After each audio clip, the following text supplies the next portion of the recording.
الحمدللہ وکفا والصلاة والسلام علی عبادہ الذین اصطفیٰ خصوصاً علی افضلہم وخاتم النبیین محمد الامین وعلی آلہ وصحبہ اجمعین اما بعد فاعوذ باللہ من الشیطان الرجیم بسم اللہ الرحمن الرحیم والذین لا یشہدون الزور واذا مروا باللغو مروا کراما والذین اذا ذکروا بآیات ربہم لم یخروا علیہا صما وعمیانا والذین یقولون ربنا ہب لنا من ازواجنا وذریاتنا قرۃ اعین واجعلنا للمتقین اماما اولئک یجزون الغرفۃ بما صبروا ویلقون فیہا تحیۃ وسلاما خالدین فیہا حسنت مستقرا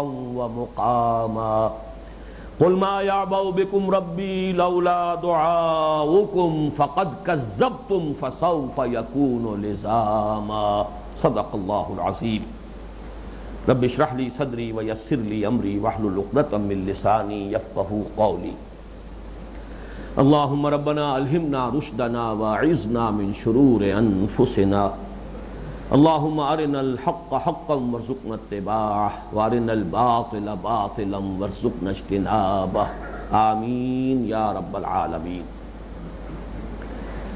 پچھلی نشست کا صرف ایک قرض بقایا تھا اور وہ میں چاہتا ہوں کہ پہلے ادا کر دوں، پھر وہ جو اصل موضوع ہے اس درس کا ہمارے اس منتخب نصاب میں جو منطقی ترتیب ہے اس کے اعتبار سے پھر اس کا مضمون ہے جو اگلی 5 آیات میں آئے گا۔ قرض رہ گیا تھا یضاعف لہ العذاب یوم القیامہ، دگنا کیا جائے گا اس کے لیے عذاب قیامت کے دن۔ یضاعف کے لفظ کے بارے میں عرض کر چکا ہوں کہ اس کا لفظی ترجمہ ٹھیٹھ تو ہوگا دگنا کیا جائے گا، لیکن مراد بہت سے دوسرے مقامات سے بھی اس کی تائید ہوتی ہے کہ محض دگنا کرنا نہیں بلکہ مسلسل بڑھاتے رہنا، اس میں تدریجاً ترقی کرتے ہوتے چلے جانا، یہ بھی اس سے مراد ہے۔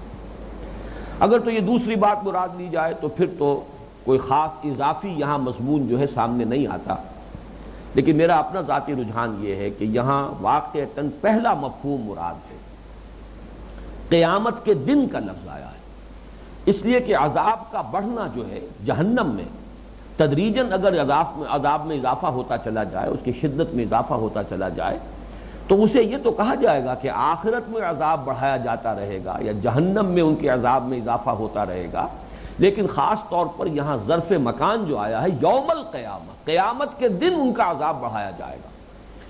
اس سے تقویت حاصل ہوتی ہے اس چیز کو کہ جس کے بارے میں صریح احادیث وارد ہیں، اور وہ ہے عذاب قبر، اور قبر سے مراد ہے عالم برزخ۔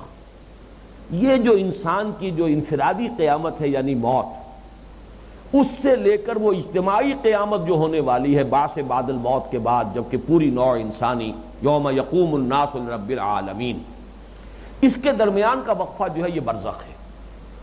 اس برزخ کے لیے علامتاً لفظ قبر استعمال ہوتا ہے۔ قبر کے معنی لازماً یہ قبر نہیں ہے جو مٹی کا ایک گڑھا ہے، مٹی کے اندر انسان کو دفن کیا جاتا ہے، بلکہ ہو سکتا ہے کوئی شخص جو ہے دریا میں ڈوب کر مر گیا ہو اور مچھلیوں نے اس کا گوشت کھا لیا ہو، اس کے لیے کوئی قبر اس معنی میں نہیں بنی ہے، لیکن عالم برزخ مراد ہے۔ تو بہت سی صحیح احادیث سے اس کا ثبوت ملتا ہے کہ اس عالم برزخ میں بھی انسان پر ایک عکس پڑنا شروع ہو جاتا ہے اس کے آخری انجام کا۔ چنانچہ بعض روایات میں الفاظ یہ ہیں کہ ہر قبر یا جنت کے باغیچوں میں سے ایک باغیچہ ہے اور یا جہنم کے گڑھوں میں سے ایک گڑھا ہے، یا اس کی تعبیر یوں بھی کی گئی ہے کہ قبر میں کھڑکی کھول دی جاتی ہے، یا تو جنت کی طرف سے کہ ٹھنڈی ہوائیں آنی شروع ہو جاتی ہیں، یا جہنم کی طرف سے کہ آگ کی لپٹ اور لو جو ہے وہ آنی شروع ہو جاتی ہے۔ یہ تعبیرات کے مختلف انداز ہیں۔ مراد یہ ہے کہ اس عالم برزخ میں بھی کوئی کیفیت ہے کہ جس سے انسان دو چار رہے گا، اور یہ کیفیت ایک عکس ہوگی، جسے آپ انگریزی میں کہتے ہیں coming events cast their shadows before. یقیناً وہ جہنم میں داخلہ تو ہوگا قیامت میں حساب کتاب کے بعد، جنت میں داخلہ ہوگا وہ بھی قیامت میں روز حساب کتاب کے بعد، لیکن اس سے پہلے اور اس کی تائید حاصل ہوتی ہے سورہ قیامہ میں جو ہم نے نقشہ دیکھا تھا کہ جب کھڑے ہوں گے میدان حشر میں اس وقت بھی لوگوں کے چہروں کے اوپر ان کا انجام لکھا ہوا ہوگا۔ وجوہ یومئذ ناظرۃ الی ربہا ناظرہ ووجوہ یومئذ باسرۃ تظن ان یفعل بہا فاقرہ۔ ابھی حساب کتاب شروع نہیں ہوا، ابھی وزن اعمال کا مرحلہ نہیں آیا، ابھی فیصلے نہیں ہوئے ہیں، لیکن پھر بھی جو شخص برے کام کر کے آیا اسے پتا ہے میں کیا کر کے آیا، لہذا اس کی اندرونی کیفیت جو ہے، اس کا خوف وہ اس کے چہرے کے اوپر جو ہے ظاہر ہو جائے گا۔ اور جو کوئی نیک کام کر کے آیا ہے اللہ تعالیٰ کے لیے، اپنی زندگی کو اس نے بھلائیوں میں لگایا ہے، کھپایا ہے، اس کے اندر ایک اطمینان کی کیفیت ہوگی، اس کا چہرہ تر و تازہ ہوگا۔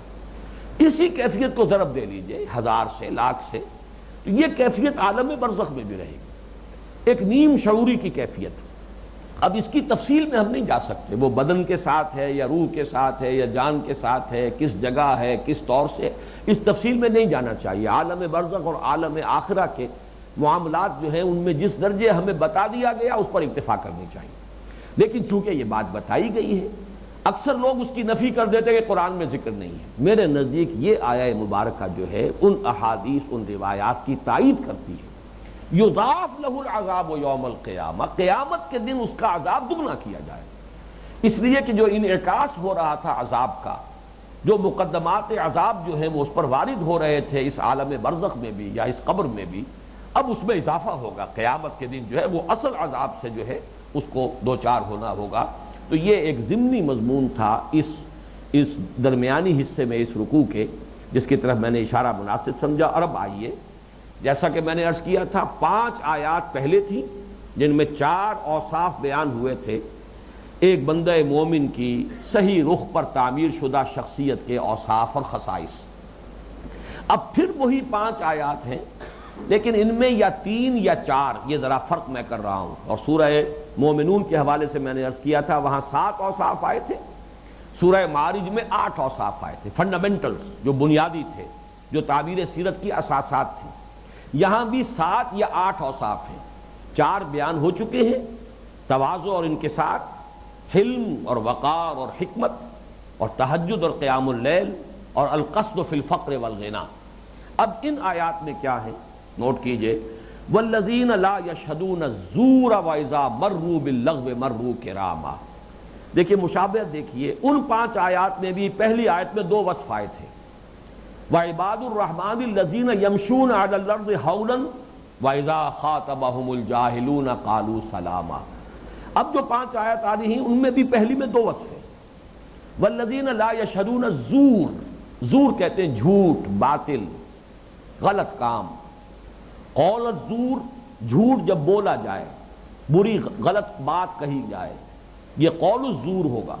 لیکن محض زور جو ہے اس کا مفہوم بہت جو ہے وسیع ہو گیا، جھوٹی بات، باطل عمل، بری کوئی بھی انسان کی حرکت، یہ سب زور میں آئے گی۔ لا یشہدون، عام طور پر لوگ یہ سمجھتے ہیں کہ شاید اس کا مطلب ہے گواہی نہیں دیتے جھوٹی، اگرچہ وہ اپنی جگہ پر مضمون ہے اور اس کی اپنی اہمیت ہے، اس لیے کہ حدیث نبی میں آیا ہے عدلت شہادت الزور۔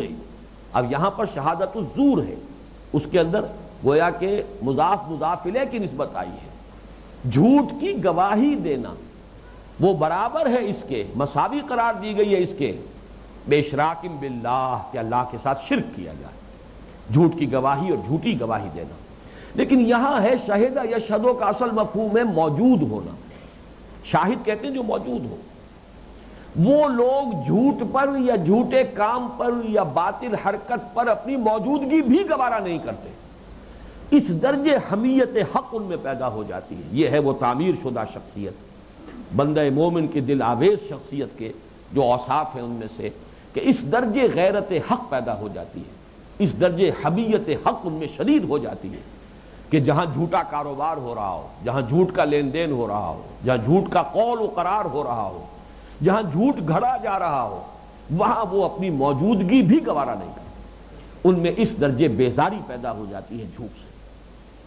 وَإِذَا مَرُّوا بِاللَّغْوِ مَرُّوا كِرَامًا، اور جب وہ ان کا گزر ہو جاتا ہے لغو پر، اس لغو کی بحث ہو چکی ہے سورہ مومنون میں، وَالَّذِينَ هُمْ عَنِ اللَّغْوِ مُعْرِضُونَ، وہ لوگ کہ جو لغو سے اعراض کرتے ہیں، اجتناب کرتے ہیں۔ لغو کہتے ہیں اس شے کو کہ جو بے معنی ہو، لا یعنی ہو، جس سے نہ دنیا کی کوئی ضرورت پوری ہو رہی ہو اور نہ آخرت کا کوئی نفع حاصل ہو رہا ہو، وہ لغو ہے، معصیت نہیں، لغو۔ لغو اس کو کہیں گے جو گناہ نہیں ہے، معصیت نہیں ہے، لیکن یہ کہ اس سے نہ تو دنیا کی کوئی ضرورت پوری ہو رہی ہے ضروریات دنیا میں سے، اور نہ ہی کوئی آخرت کا نفع حاصل ہو رہا ہے، کوئی ثواب حاصل ہو رہا ہے، کوئی اجر ہے، وہ لغو ہے۔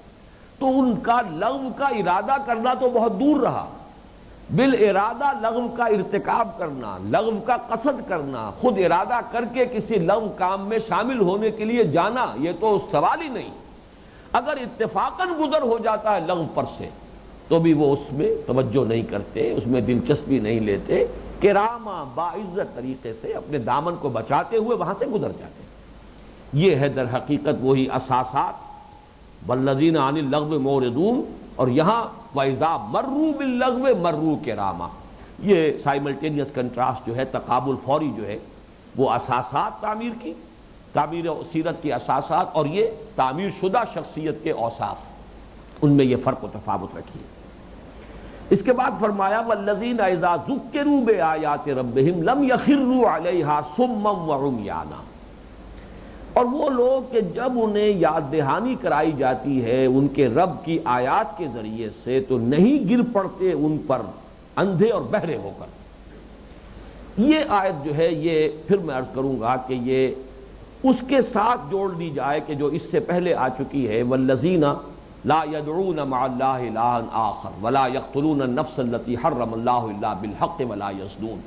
یہ انداز تعریض کا ہے، یہ مثبت اوصاف بیان نہیں ہو رہے، منفی اوصاف، اور منفی اوصاف کے تذکرے سے اصل میں اشارہ کیا جا رہا ہے مخالفین اور معاندین کی طرف کہ دیکھو وہ یہ حرکتیں کرتے ہیں، وہ اللہ کے سوا کسی الہ کو پکارتے بھی ہیں، وہ تو قتل ناحق کے لیے ہر وقت آمادہ ہیں، زنا تو ان کی گھٹی میں پڑ گیا ہے، اور ان کی روش یہ ہے کہ جب کبھی آیات ربانی سے ان کو تذکیر کی جاتی ہے تو اس پر غور نہیں کرتے، تدبر نہیں کرتے، تحمل کے ساتھ سنتے تک نہیں ہیں، اندھے بہرے ہو کر مخالفت کے اندر ٹوٹ پڑتے ہیں۔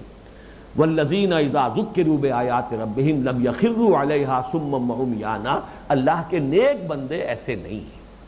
یہ تعریض کا انداز ہے، طنز کا انداز ہے، یہ مثبت انداز بیان ان لوگوں کے خصائص کے ضمن میں نہیں، یہ ہے وہ مفہوم کے جو عام طور پر لیا گیا ہے۔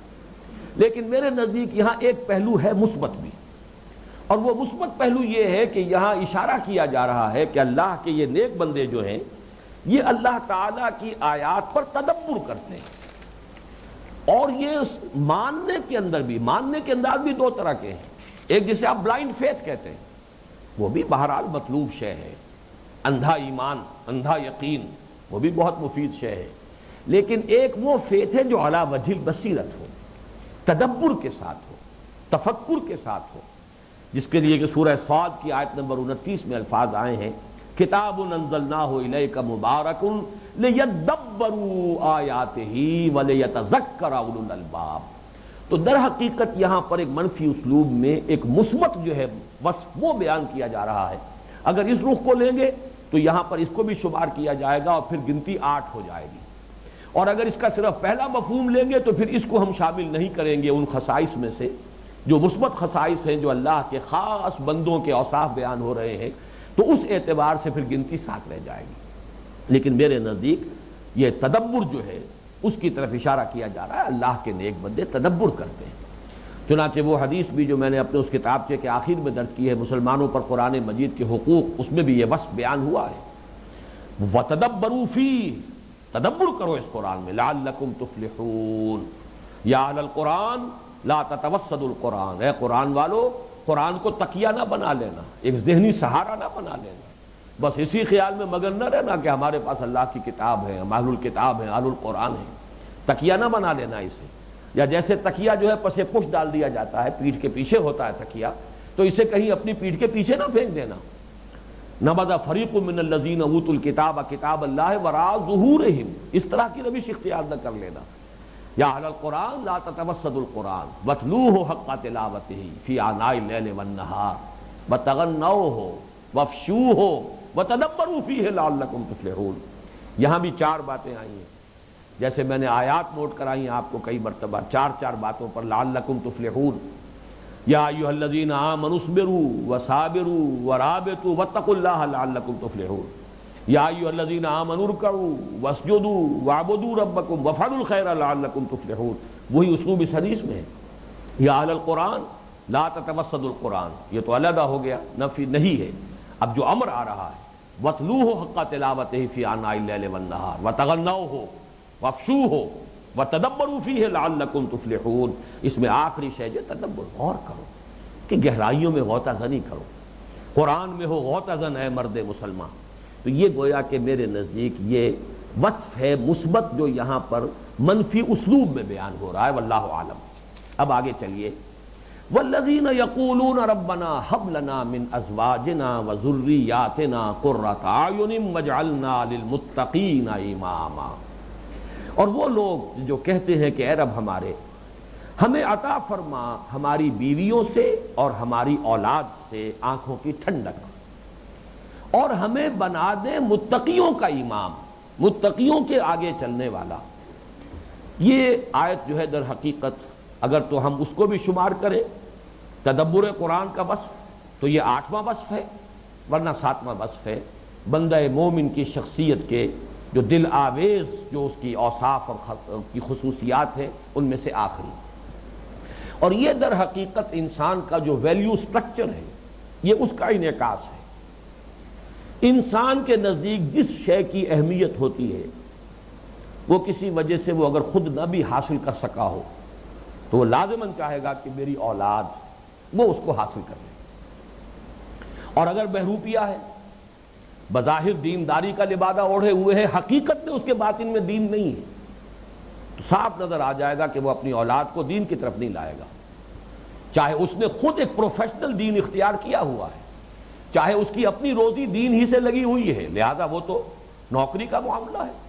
پیشے میں عیب نہیں، رکھیے نہ فرحات کو نہ، وہ تو پیشہ ہے، تو پروفیشنل ایکٹیویٹی ہے. وہ سارا جبہ قبا اور جو بھی عبا قبا ہے وہ تو سب در حقیقت جو ہے وہ تو ایک پروفیشنل ریکوائرمنٹ ہے. وہ اپنی اولاد کو ادھر نہیں لے کے جائے گا. اس کی تربیت ہوگی دنیا کی طرف، ان کی تعلیم ہوگی دنیا کے لیے، اس لیے کہ اس کے اپنے باطن میں جو اصل جس پر اس کا ایمان اور یقین ہے وہ دنیا ہے، آخرت نہیں. لیکن اگر کسی کے دل میں آخرت ہے تو اپنی اولاد کے لیے ظاہر بات ہے انسان وہی چاہتا ہے جس کو وہ حقیقتاً وقی اور قیمتی سمجھتا ہے. اس کے لیے دعا ہوگی اے رب ہماری اولاد کو، ہماری بیویوں کو نیکی کا راستہ عطا فرما، نیکی پر چلا، متقین بنا، وجعلنا للمتقین اماما. یہاں پر بظاہر جو ہے یہ خیال ہو جاتا ہے کہ شاید یہ امامت اور قیادت اور لیڈری کی درخواست پیش کی جا رہی ہے کہ ہمیں لیڈر بنا دے، امام بنا دے، قائد بنا دے. یہ مراد نہیں ہے، بلکہ جن کے ہم امام ہیں انہیں متقی بنا دے. ہر انسان امام ہے. کلکم راعٍ وکلکم مسئول عن رعیتہ. تم میں سے ہر ایک کی حیثیت ایک چرواہے کی ہے. ظاہر بات ہے کہ میں اپنے گھر کا سربراہ ہوں، میرے اہل خانہ جو ہیں میں ان کا امام ہوں، اور میں صرف یہ چاہتا ہوں کہ میری جو امامت میں اللہ نے جن کو دیا ہے، میرے چارج میں جن کو دے دیا ہے اپنے بندوں میں سے، جو مجھے بیٹے اور بیٹیاں عطا کی ہیں، اللہ کی دین ہے. اللہ نے انہیں میرے چارج میں دیا ہے، وہ میرے پاس اللہ کی امانت ہے. ان کے بارے میں یہ خواہش کہ وہ متقی ہوں. اس لیے کہ اس کا نقشہ کھینچا گیا، قیامت میں یہی حال ہوگا. انسان چلے گا تو ظاہر بات ہے اس کے پیچھے پیچھے اس کی اولاد آ رہی ہوگی. اب ایسے بھی لوگ ہوں گے کہ جن کے پیچھے اولاد ہوگی متقی ہوں گے اور وہ اللہ کے نیک بندے ہوں گے. حضرت مجدد الفسانی رحمۃ اللہ علیہ جب چل رہے ہوں گے تو پیچھے ان کے چاروں بیٹے جو آ رہے ہوں گے علم میں اور طریقت میں، انہی کے نقش قدم پر، چاروں اپنی جگہ امام ہیں. شاہ ولی اللہ دہلوی رحمۃ اللہ علیہ جب میدان حشر میں آئیں گے تو کس شان سے آئیں گے؟ شاہ عبد العزیز، شاہ عبد القادر، شاہ عبد الغنی، شاہ رفیع الدین، 4 بیٹے اللہ نے عطا کیے اور چاروں کی شان یہ ہوئی. تو ہمارے پیچھے جو چلنے والے ہیں، ہمارے پیچھے جو آنے والے ہیں، جن کے ہم فطری امام ہیں، اللہ انہیں متقی بنا. یہ مفہوم ہے وَجَعَلْنَا لِلْمُتَّقِينَ إِمَامًا. ہمیں بنا امام. امام کہتے ہیں کسے؟ جو آگے ہو. نماز میں امام وہ ہے جو آگے کھڑا ہے، جس کی آپ پیروی کر رہے ہیں. آپ کی اولاد جو ہے وہ آپ کے پیچھے آ رہی ہے، وہ آپ کی مقتدی ہے اور وہ آپ اس کے امام ہیں. تو وَجْعَلْنَا لِلْمُتَّقِينَ إِمَامًا. پروردگار ان کو تقوی عطا فرما، ان کو صلاحیت اور نیکی سے بہرہور فرما، انہیں اپنے بندے بنا، متقی بندے بنا. قیامت میں جب ہم حاضر ہوں تو ہمارے پیچھے آنے والے اے اللہ تیرے نیک بندے ہوں. یہ ہے در حقیقت دعا. اور یہ آرزو اگر ہے تو انسان کے اپنے اندر ایمان ہے، اور اگر یہ آرزو نہیں ہے تو اس کا اپنا باطن ایمان سے خالی. اس کا یہ نتیجہ تو نہیں نکلتا کہ لازماً آپ حکم لگانا شروع کر دیں کہ اگر کسی کی اولاد اس رنگ میں نہیں ہے تو اس کا منطق ہو سکتا ہے کہ شخص نے اپنی سی کوشش کی ہو اور وہ ناکام ہو گیا ہو. اس کا امکان موجود ہے. انبیاء کا معاملہ بھی اگر ہے کہ ظاہر بات ہے حضرت نوح علیہ السلام کے 4 بیٹے تھے، 3 ایمان لائے، چوتھا نہیں لایا. اس میں حضرت نوح کا کوئی قصور نہیں ہے.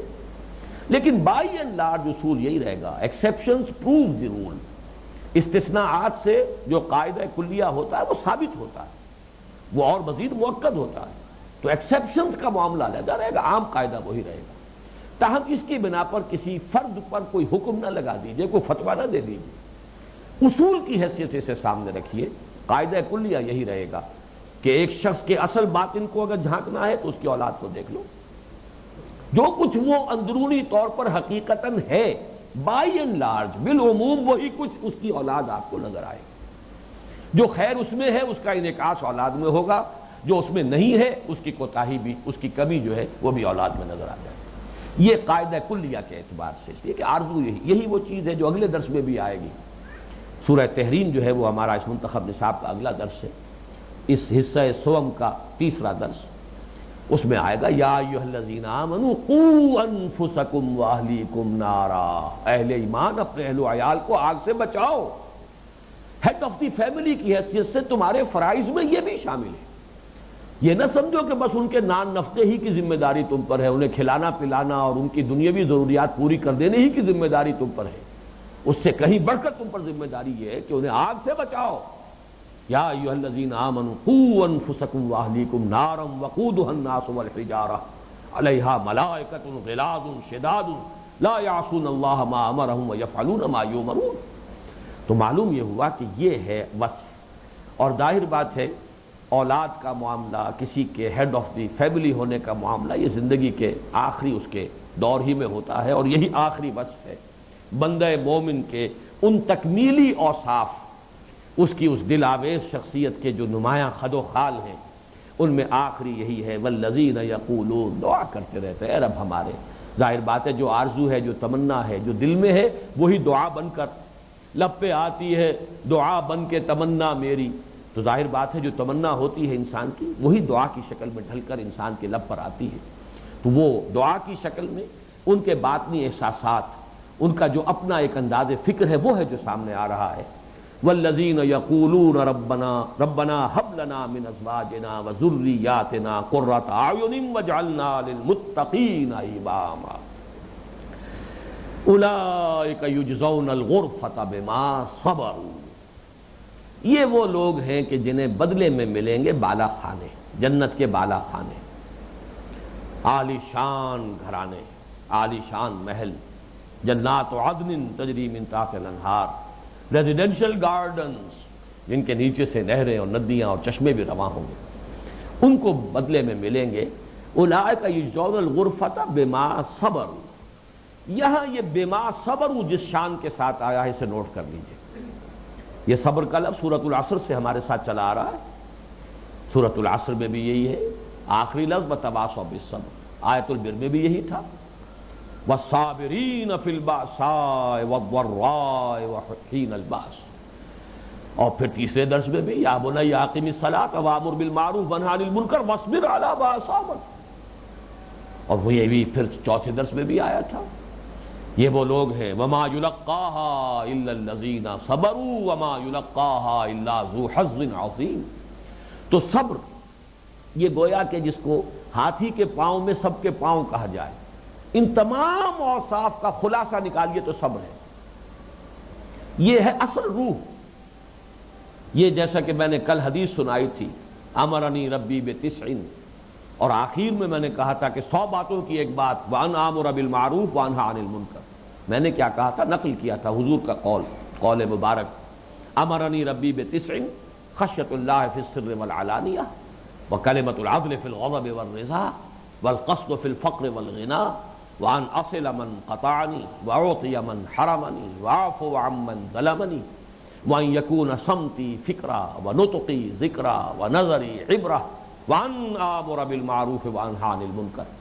تو وہی بات یہاں ہے صبر، اس پر گفتگویں ہو چکی ہیں۔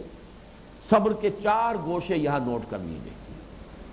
صبر علی الطاعہ، اطاعت پر صبر، جو حکم ہے جم جانا، ڈٹ جانا، چاہے نفس کو ناگوار ہو، ناپسندیدہ ہو، نفس پر جبر کرنا پڑے، یہ صبر ہے علی الطاعہ۔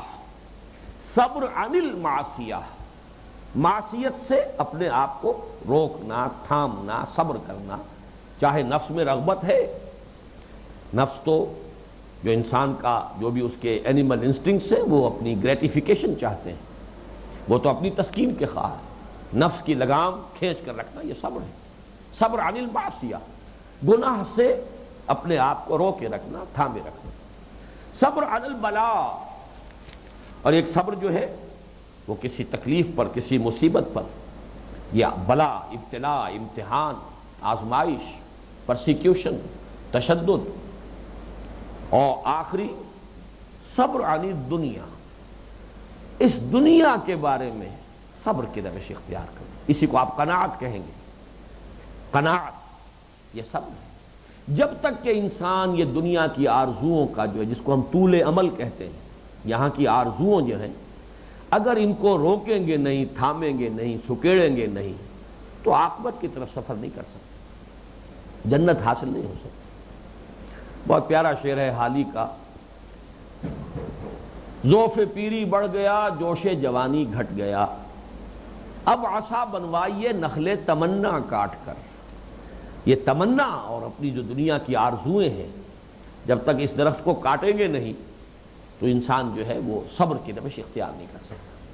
تو یہاں یہ اس شان سے لفظ آیا ہے، اولئک یجزون الغرفۃ بما صبروا، یہ ہیں وہ لوگ کہ جنہیں جنت کے بالا خانے ملیں گے بدلے میں ان کے صبر کے عوض، جو صبر انہوں نے کیا۔ اسی شان سے یہ لفظ جو ہے صبر کا 2 اور مقامات آج فوری طور پر ذہن میں آئے تھے جو میں نے نوٹ کیے۔ سورہ مومنون میں بھی آخر میں یہ الفاظ آئے ہیں، انی جزیتہم اليوم بما صبروا انہم ہم الفائزون۔ بہت عجیب مقام ہے یہ سورہ مومنون کا جو آخری رکوع ہے اور آخری آیات ہے۔ آخری جو گفتگو ہوگی اللہ تعالیٰ کی اہل جہنم سے بھی اور اہل جنت کا بھی تذکرہ ہے۔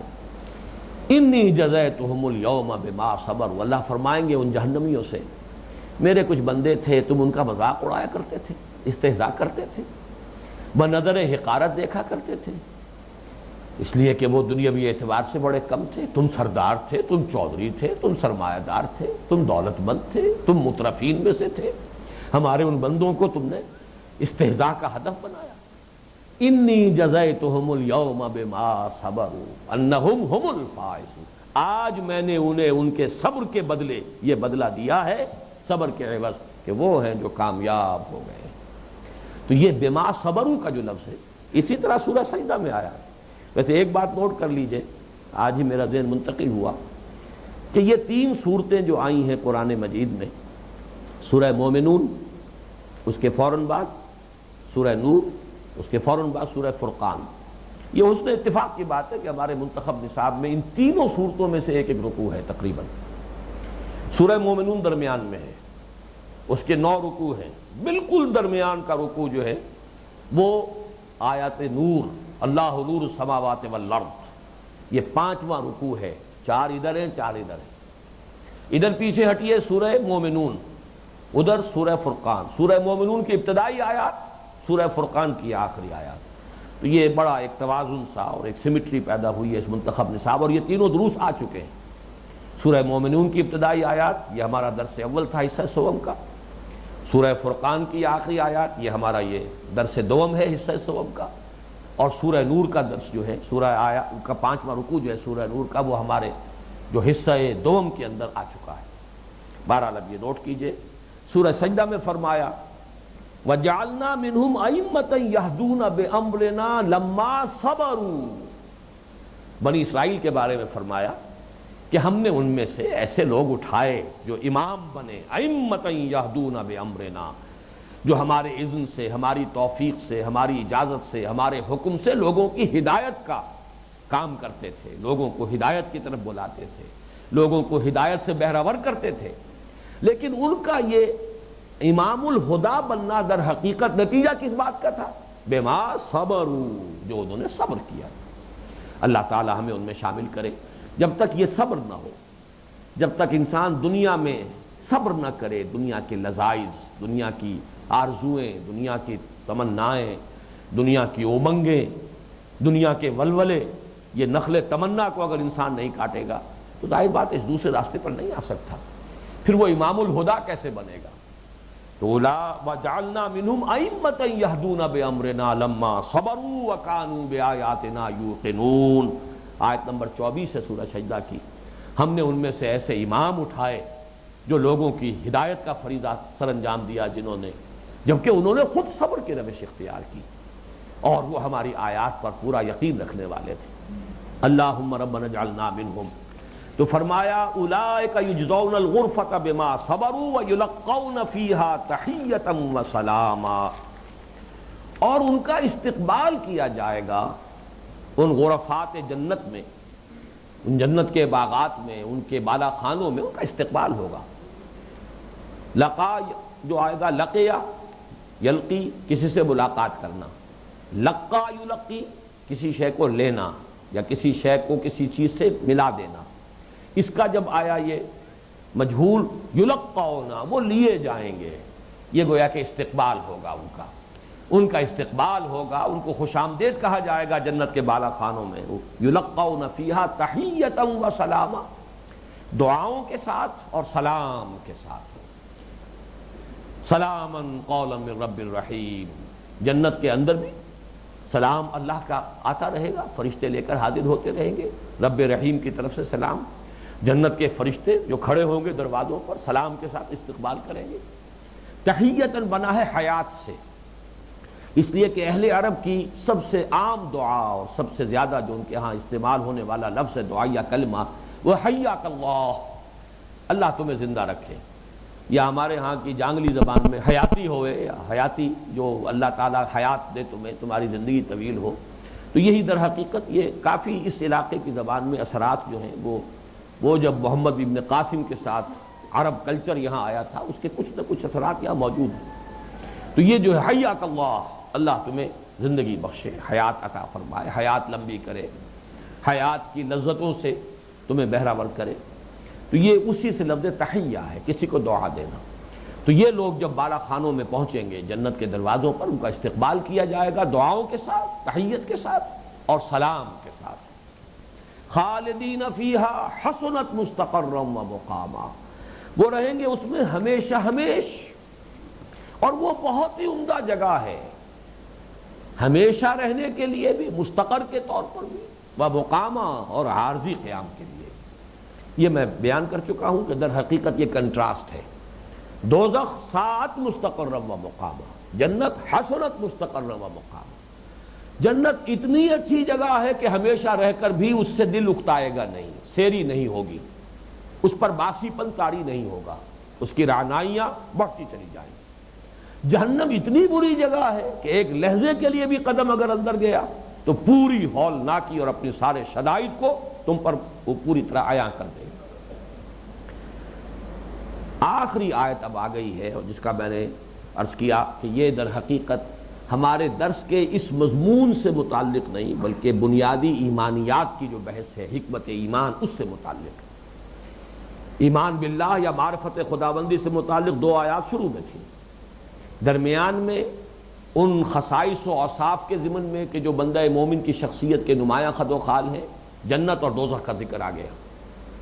ساعت مستقرا و مقاما، حسنت مستقرا و مقاما۔ اب یہ آخری آیت ہے جو تیسرا جو ایمان ہے، ایمان بالرسالت، اس کی حکمت اور اس کے لیے بڑی اہم جو بنیادی بات ہے اس کو بیان کر رہی ہے۔ قل ما یعبأ بکم ربی لولا دعاؤکم فقد کذبتم فسوف یکون لزاما۔ اے نبی کہہ دیجئے میرے رب کو تمہاری کوئی پرواہ نہیں ہے، یا کیا پرواہ ہے تمہاری میرے رب کو۔ یہ ماں جو ہے یہاں دونوں ہو سکتے ہیں، مائے نافیہ بھی، نفی کے لیے کوئی پرواہ نہیں ہے میرے رب کو تمہاری، اور ماں استفہامیہ بھی، کیا پرواہ ہے میرے رب کو تمہاری؟ لیکن یہاں بھی استفہام انکاری ہوگا، یعنی مراد ہے تاکید کے ساتھ انکار کرنا، نفی ہی مراد ہے، چاہے اس کو مائے استفہامیہ کہا جائے یا مائے نافیہ کہا جائے۔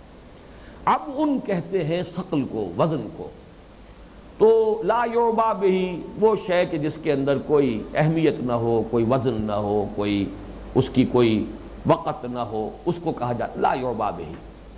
تو قل ما یعبأ بکم ربی، اللہ تمہیں کوئی اہمیت نہیں دیتا۔ اس میں در حقیقت پس منظر میں کیا ہے کہ نبی صلی اللہ علیہ وسلم جس طرح اپنے آپ کو ہلکان کر رہے تھے دعوت میں، گویا کہ لوگوں کے پیچھے پیچھے پھر رہے ہیں، دروازوں پر دستک دے رہے ہیں، لوگ استہزاء کر رہے ہیں، پھر بھی آپ اللہ کا کلام سنا رہے ہیں، اللہ کا پیغام پہنچا رہے ہیں۔ اس سے کہیں ہے لوگوں تمہیں یہ مغالطہ نہ ہو جائے کہ کوئی نبی کی ذاتی غرض ہے، یا خدا نہ خواستہ معاذ اللہ اللہ تعالیٰ کا کوئی کام رکا ہوا ہے کہ تم ایمان نہیں لاؤ گے تو اس کی گاڑی رک جائے گی، یا اس کا کوئی کام جو ہے بگڑ جائے گا، معاذ اللہ ثم معاذ اللہ۔ ایک حدیث میں تو یہ الفاظ آئے ہیں، حدیث قدسی ہے کہ اے میرے بندو، اگر تم سب کے سب، تمام اگلے پچھلے جن اور ان سب کے سب اتنے نافرمان ہو جاؤ جتنا کہ کوئی سب سے بڑھ کر نافرمان ہو سکتا ہے، یعنی سب کے سب ابلیس بن جاؤ، تب بھی ہماری سلطنت میں کوئی کمی نہیں آئے گی۔ اور اگر تم سب کے سب اولکم و آخرکم و جنکم و انسکم، اولین و آخرین و جن اور انسان سب کے سب اتنے نیک ہو جائیں جتنا کوئی نیک ہو سکتا ہے، سب ابو بکر صدیق بن جائیں یا سب جو ہیں وہ بڑے اولیاء اللہ بن جائیں، تب بھی ہمارے کارخانے قدرت میں کوئی اضافہ نہیں ہو جائے گا۔ اللہ غنی عن العالمین۔ تو یہ نہ سمجھو کہ کوئی اللہ کی احتیاج ہے، یہ نہ سمجھو معاذ اللہ کہ نبی کی کوئی ذاتی غرض ہے، وہ کوئی اپنے دبدبے کے لیے اور اپنے اقتدار کے لیے۔ ظاہر بات ہے ہر طالب اقتدار بھی محنتیں کرتا ہے، ہر جاہ کا طالب جو ہے مشقتیں کرتا ہے۔ بابر نے جیسی کچھ مشقتیں کی تھی، آخر اس کا نتیجہ تو نکل آیا، ایک سلطنت قائم کر دی، لیکن جیسی مشقتوں میں سے وہ گزرا ہے، واقعہ یہ کہ ناقابل تصور ہے۔ لیکن یہ کہ یہ سمجھ لو نہ اللہ کی کوئی غرض ہے نہ ہمارے نبی کی کوئی غرض ہے۔ قل ما یعبأ بکم ربی، یہ ساری جو بھی ان کو جو دھن سوار ہے اور وہ جو ہر وقت جو ہے یہ لگن لگی ہوئی ہے کہ کسی طرح تم ہدایت پر آ جاؤ، یہ تمہاری بہتری کے لیے، تمہاری بھلائی کے لیے۔ اور اصل بات آگے آ رہی ہے، لولا دعاؤکم، اگر نہ ہوتا تمہارا پکارنا یا تمہیں پکارنا۔ یہ دعاؤکم کے دو معنی ہو سکتے ہیں، یا تو یہ مضاف مضاف الیہ ہے، یعنی کم کی ضمیر مجرور ہے مضاف الیہ کی حیثیت سے، تو تمہارا پکارنا، یا یہ دعاؤکم ہے، یہ کم کی ضمیر جو ہے منصوب ہے، مفعول ہے یہ، اگر نہ ہوتا تم کو پکارنا، تمہیں پکارنا۔